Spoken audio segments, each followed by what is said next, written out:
मैं आपको कह रहा हूं अभी भी मैं खुद के पैसों पे आ जाऊंगा यार, देख तो लो, at least see these boys. If you don't play them, how do you know how good they are. Jai Hind everyone. Let me tell you about my constant struggle with Indian football, जहां पर इन से ठीक स्काउटिंग नहीं होती है.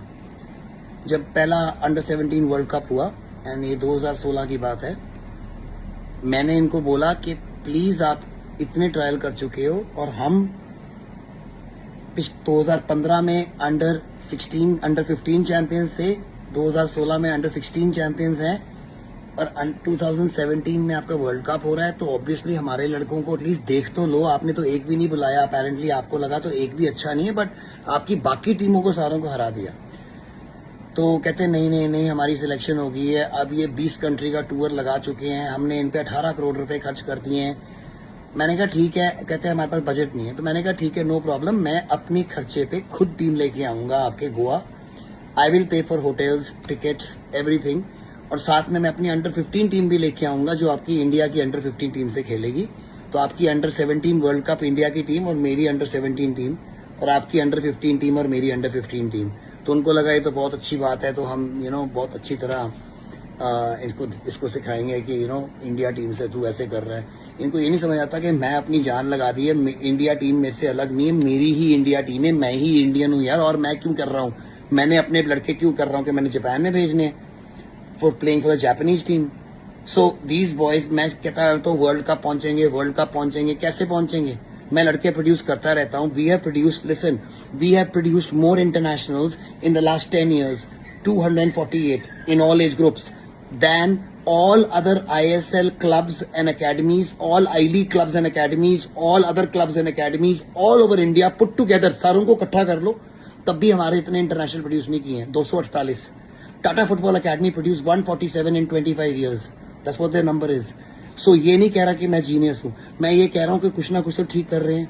और उसके बाद मेरे लड़के ही जाके बाहर परफॉर्म करते हैं फॉरेन टूर्स में, जहां पे मेरे को लेके जाना पड़ता है बिकॉज आप लोग लेके जाते नहीं हो.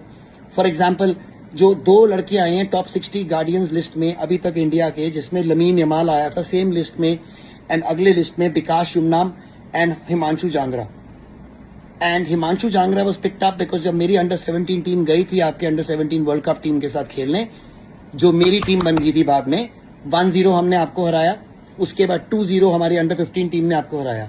2 साल पहले आपने फिर यही किया, अंडर 17 और 15 को बुलाया. मैं खुद पैसे देके उड़ीसा पहुंचा कि प्लीज लड़के सिलेक्ट कर लो. पिछली बार जब किया था आपने लड़के कितने सिलेक्ट किए? 9. उसमें से वर्ल्ड कप कितने खेले? 4 प्लेइंग 11 में. आपका सिर्फ 1 गोल है. किसका? मेरा इंडिया का सिर्फ 1 गोल है, और आप लोगों ने उसको सेलेक्ट नहीं किया था.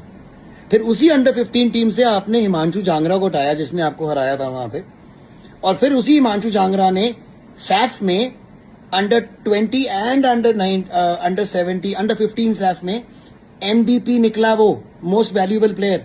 He scored 2 hat-tricks, he scored 8 goals in 5 matches and one the Saif for you, for us. समझो, सेम है. मिनर्वा ने वर्ल्ड कप नहीं खेलना, इंडिया ने खेलना है. Let's come to next. फिर जब अगली बार मैं आपके साथ भुवनेश्वर में गया, फिर भी मेरी अंडर 17 टीम ने इंडियन अंडर 17 टीम को 2-0 हराया. मेरी अंडर 15 टीम ने इंडियन अंडर 15 टीम को 3-0 हराया. हमारी अंडर 19 टीम भी गई थी, बट वो इंडियन एरोज से 1-0 हारी.